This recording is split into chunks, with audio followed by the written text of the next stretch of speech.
సినిమాల్లో జరిగే కొన్ని సంఘటనలు నిజ జీవితంలో అరుదుగా జరుగుతుంటాయి. అచ్చం అలాంటి సంఘటనే హైదరాబాద్ మహానగరంలోని మాదాపూర్ శ్రీ చైతన్య కాలేజీలో జరిగింది. ఈ మహిళా అధికారి చేసిన పని చూస్తే తప్పకుండా హ్యాట్స్ ఆఫ్ అంటారు. ఇక వివరాల్లోకి వెళ్తే శ్రీ చైతన్య మహిళా కాలేజీలో విద్యార్థినులు పడుతున్నటువంటి ఇబ్బందులు తెలుసుకున్నటువంటి మహిళా కమిషన్ చైర్మన్ నేరెళ్ల శారద ఆ కాలేజీకి వెళ్లారు. అక్కడ హాస్టల్ మెస్లో అధ్వాన పరిస్థితిని చూసి కాలేజీ యాజమాన్యానికి చుక్కలు చూపించారు. యాజమాన్యాన్ని తిట్లతో కడిగి పడేశారు. మీ ఇంట్లో ఇలాగే ఉంటారా? విద్యార్థినులు మనుషులు అనుకుంటున్నారా, పశువులు అనుకుంటున్నారా? రూముల్లో ఆ చెత్త ఏంటి? అసలు విద్యార్థులు తిండే తిండి మీరు ఒక్కరోజైనా తింటారా? మీ పిల్లల్ని ఇలా చేస్తే ఊరుకుంటారా? అసలు మీరు మనుషులేనా అంటూ తీవ్ర స్థాయిలో ఆగ్రహం వ్యక్తం చేశారు. ఎవరు ఏం చెప్పినా వినేది లేదని, పైగా మహిళా ప్రిన్సిపల్ తప్పును కప్పిపుచ్చుకునే ప్రయత్నం చేయగా ఇంకా కవర్ చేసుకోవడానికి నీకు నోరు ఎలా వస్తుందని ఆ మహిళా ప్రిన్సిపల్ను స్పాట్లోనే ఇక ఏ కాలేజీలో చేరకుండా సస్పెండ్ చేశారు. ఈ వీడియో చివరి వరకు చూడండి. నిజంగా ఆ మేడం చేసిన పనికి ఫిదా అవుతారు. గర్ల్స్ హాస్టల్లోకి వాళ్ళ రూమ్లోకి పేరెంట్స్ని అలౌ చేయరు, కానీ వాడు ఎవడో వచ్చి క్లీన్ చేస్తూ ఉంటే వాడు మిస్బిహేవ్ చేయడానికి గ్యారంటీ ఏంటి?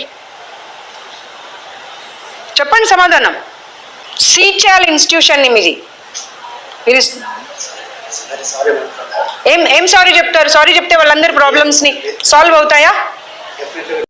టోటల్ ఇన్ఫర్మేషన్తో వచ్చాను సార్, నేను ఏదో ఊరికే వేగ్గా రాలేదు. ఆమె అసలు ఆమెకు నోరెలా వస్తుందో అర్థం కావట్లేదు నాకు సమాధానం చెప్పడానికి. 6 నెలలు పడేసేయండి మన రూమ్లో. ఆ ఎలకలు, కాక్రోచ్లు, జర్రీలు ఇద్దరిని పడేసేయండి ఆ రూమ్లో.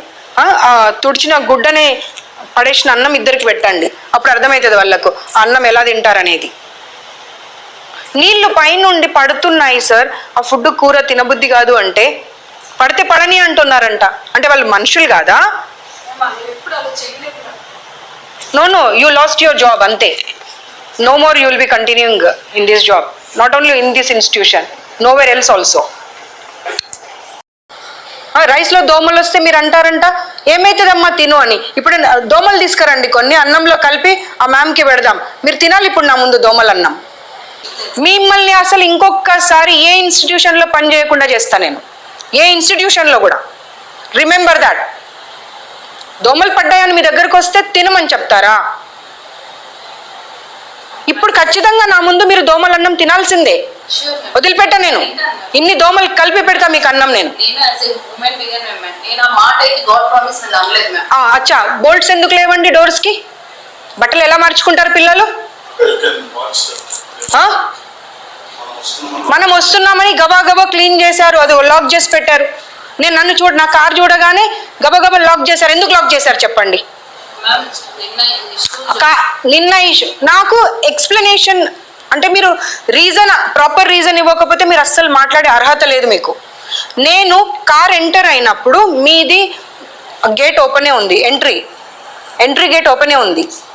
నా కార్ చూడగానే మా గన్మెన్ని, పోలీస్ని చూడగానే మీరు ఎందుకు క్లోజ్ చేసి లాక్ చేశారు? అదొక్కటే రీజన్ చెప్పండి నాకు. నేను మీరు అని అడగట్లే, ఇన్స్టిట్యూషన్ అని దాని అర్థం. ఎందుకు లాక్ చేశారు? 10 నిమిషాలు మమ్మల్ని నిలబెట్టి ఎందుకు ఇబ్బంది పెట్టారు?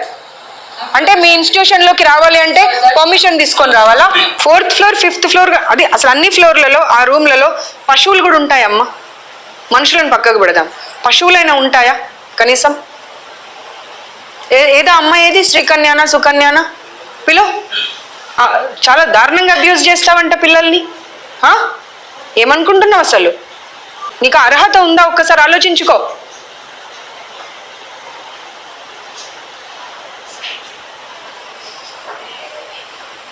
ఒక్కరిద్దరు చెప్పడం కాదు, నీవు ఎవరు అయితే నాకు తెలియదు కదా. నీ పేరు ఎలా తెలుసు నాకు? మీ ఇద్దరు పేర్లు ఎలా తెలుసు నాకు? చెప్పండి.